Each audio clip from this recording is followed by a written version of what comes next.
Hello friends. तो last part की starting में हम देखते हैं कि फैन का टास्क फ्लावर्स को अरेंज करने का था और जीना को किचन में काम करने के लिए कहा जाता है। फैन को तो फ्लावर्स अरेंज करने में काफ़ी दिक्कत होती है और जीना को किचन में, इसलिए अब ये दोनों चुपके से एक दूसरे से वर्क एक्सचेंज कर लेती हैं। इस तरह दोनों मिलकर ही अपने अपने काम को जल्दी कंप्लीट कर लेती हैं। फैन और ताइन जिन ने अपना ये रिलेशन एज आ बिजनेस कॉन्ट्रैक्ट ही बनाया हुआ था और इस बारे में वो जीना को बताना चाहती थी, बट ताइन जिन ऊपर से आकर उसे कुछ भी कहने नहीं देता।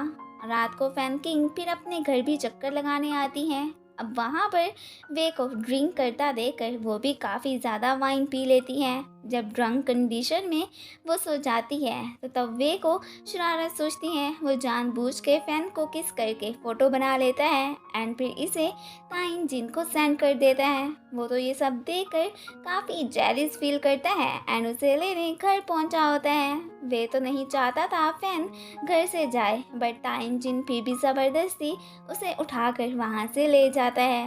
नेक्स्ट डे फैन की जब आँख खुलती है तो वो खुद को ताइन जिन के साथ गाड़ी में देखकर काफ़ी शॉक होती है एंड उसके पूछने पर फिर ताइन जिन उसे बताता है कि तुम रात को काफ़ी ज़्यादा ड्रंक थी तो तुम्हें मैं घर जानबूझकर नहीं लेकर गया था कि कहीं मेरी फैमिली ये ना समझ बैठे कि उनकी डॉटर इन लॉ तो काफ़ी ज़्यादा वाइन पी के टूनी हो जाती है और इस तरह उसकी रेपुटेशन ख़राब हो सकती थी। ताइन जिन फैन को ज़्यादा इम्पोर्टेंस देता था तो इस बात से जीना काफ़ी सैड होती है। अब नेक्स्ट डे ग्रैंडमा की बर्थडे होती है। सब लोग उन्हें बर्थडे विश करते हैं एंड वो लोग तो आज रेस्टोरेंट में ही सेलिब्रेट करने वाले थे। फैन ने तो स्पेशल उनके खाने वगैरह की अरेंजमेंट्स की होती हैं। उनके काम में गड़बड़ी करने के लिए एक शेफ़ को मुकर्रर किया गया था और ये काम किसका था वो मैं आपको बाद में बताऊंगी, लेकिन फॉर्चुनेटली सब कुछ बहुत अच्छा हो जाता है। ग्रैंडमा ने तो आज डिसाइड कर लिया था कि फैनी ताइन जिनसे शादी करेगी। इस बात से जीना काफ़ी ज़्यादा सैड हो जाती है। ताइन जिन खुद चाहता था कि फैन अब कॉन्ट्रैक्ट रिलेशन से हटके उसकी ज़िंदगी में आ जाए। बाद में वो उसे किस करने ही वाला होता है कि ऊपर से वे उसका ये प्लान नाकाम कर देता है एंड फैन को लेकर वहाँ से चला जाता है। रात को फैन को फिर अंधेरे से डर लगता है तो ताइन जिन उसे अपने साथ बेड पर ही लिटा देता है। नेक्स्ट डे ताइन जिन को पता चलता है कि हेल्थ डिपार्टमेंट वाले उनके रेस्टोरेंट की छानबीन करने आए थे। फॉर्चुनेटली कोई गड़बड़ नहीं थी। अब बातों ही बातों में फैन को भी पता चल जाता है कि ग्रैंडमा की बर्थडे वाले दिन भी चीज़ों के साथ छेड़छाड़ की गई थी, बट तब इन सब ने मिलकर एक प्लान के अकॉर्डिंग अपने एनिमीज की चाल को नाकाम कर दिया था।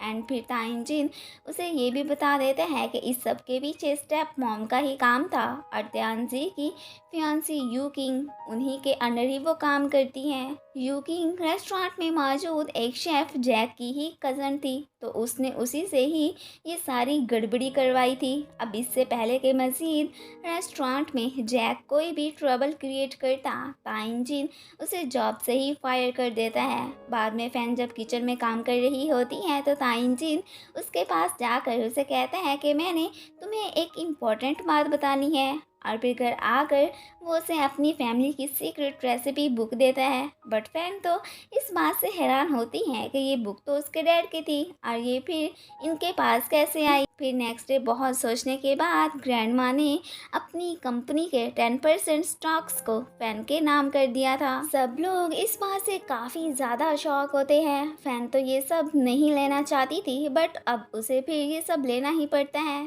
जीना ने तो अब ताइन जिनकी लाइफ से कम्प्लीटली जाने का फैसला कर लिया था।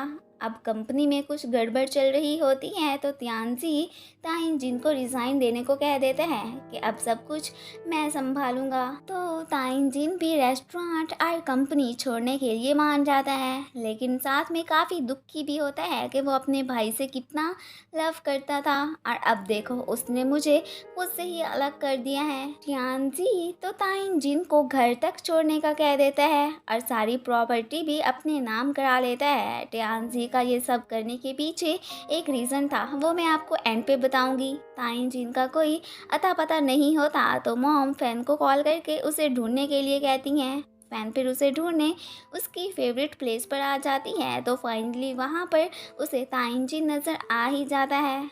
अब उससे मिलने के बाद ताइन जिन उसे सारे इंसिडेंट के बारे में बता देता है कि कैसे उसके भाई ने उसे धोखा दिया है एंड वो इस बात से काफ़ी दुखी भी था। फैन फिर उसे यहाँ पर तसल्ली देती है एंड ये दोनों फिर यहाँ पर काफ़ी ज़्यादा क्वालिटी टाइम स्पेंड करते हैं। नेक्स्ट डे फैन और ताइन जिन घर आ गए होते हैं। शाओबिन भी यहाँ पर काम के सिलसिले में आया था।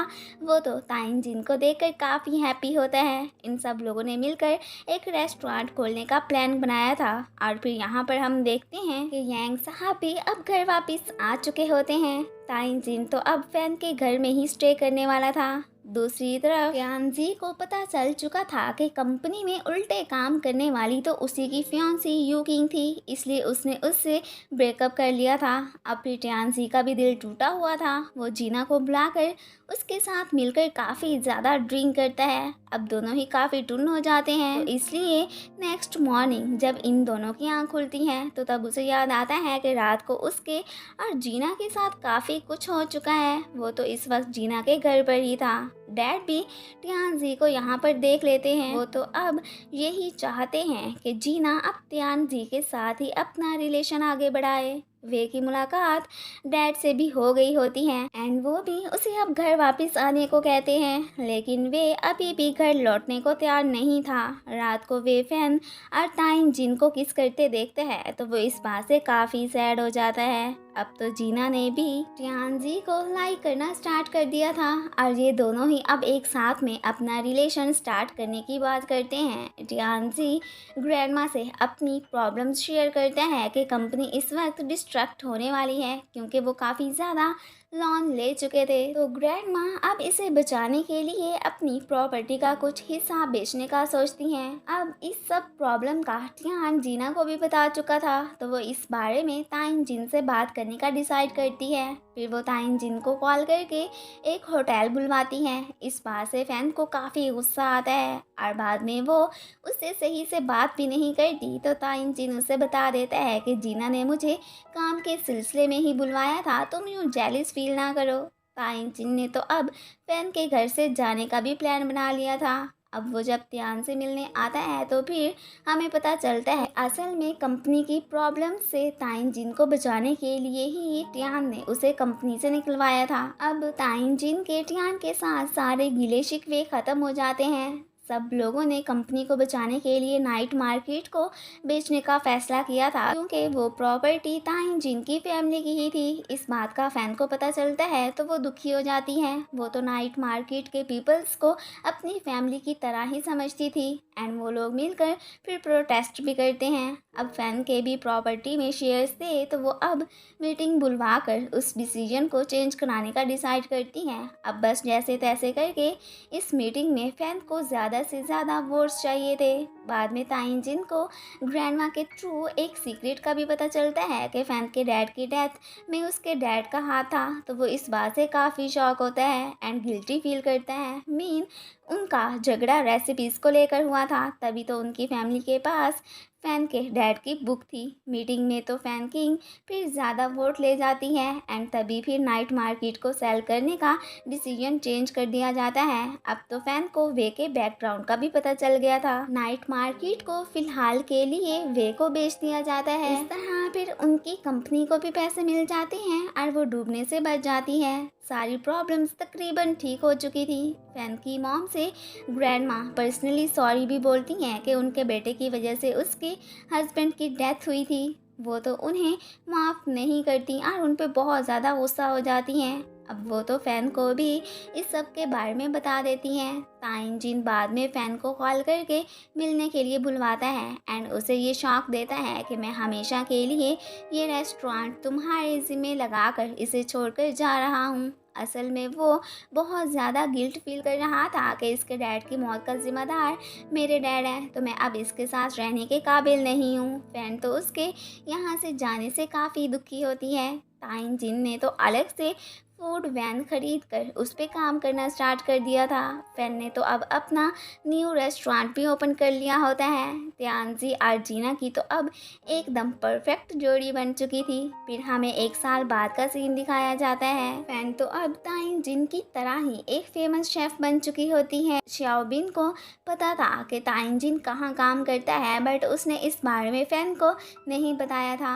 एक दिन कोइंसिडेंटली फैन की और ताइन जिन की मुलाकात भी हो जाती है, बट फिर मास्क लगे होने की वजह से वो उसे पहचान नहीं पाई थी। ताइन जिन से बिछड़ने के बाद फैन ने तो हैप्पी रहना छोड़ दिया था।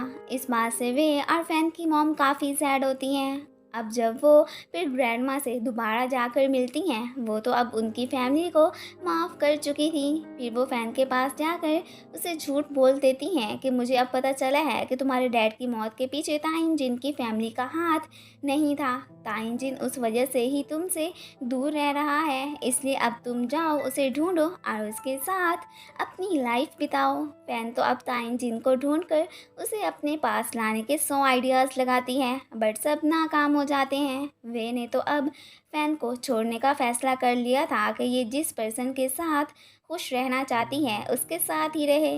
नेक्स्ट डे श्याओबिन ताइन जिन को बताता है कि तुम्हारी वजह से फैन बहुत सैड रहती है, प्लीज़ अब सब कुछ भुलाकर उसे अपना लो। वो तो फिर उसकी बात समझ जाता है। अब तो वो दोनों फिर एक दूसरे से मिलकर बहुत खुश होते हैं। ताइन जिन तो फैन से सॉरी बोलता है कि इतने दिन मैंने तुम्हें तंग किए रखा। वो तो उसे माफ़ कर देती है एंड फिर यहीं पर ही ये दोनों किस कर लेते हैं और इसी के साथ ही इस ड्रामे की हैप्पी एंडिंग हो जाती है। Thanks for watching and guys, अगर आप लोगों को मेरी वीडियो अच्छी लगती है तो प्लीज़ इसे लाइक भी कर दिया करें। Thank you.